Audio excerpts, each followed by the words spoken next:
আসসালামু আলাইকুম। আজকে আমরা কিছু কেনাকাটা করতে আসলাম। তো হঠাৎ করে চোখে পড়ে গেল গুলগুল্লা। গুলগুল্লা দেখে একেবারেই বন্ধুরা ছোটবেলার কথা মনে পড়ল। আমাদের ছোটবেলা আমাদের এখানে একটি দোকান ছিল। এখানে গুলগুল্লা বানাতো। তো ওই লোকটাকে সবাই গুলগুল্লা নামে ডাকতো। কারণ উনি অনেক গুলগুলা বিক্রি করতো। ওনার গুলগুলাগুলো খেতেও কিন্তু খুব মজা ছিল। তো আজকে হঠাৎ করে গুলগুলা দেখে আমার সেই কথা মনে পড়ে গেছে। তো তো তারপরে আমি কি করলাম হঠাৎ করে গুলগুলা দেখে কিছু গুলগুলা নিয়ে নিলাম। গুলগুলো কিনে নিলাম। তার গুলগুলোটা কিছু কালো জিরে দেওয়া ছিল।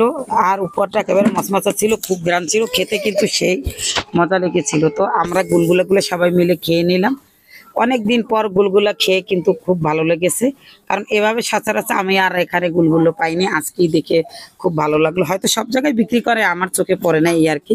তা গুলগুলো খেতে কিন্তু সেই মজা হয়েছিল।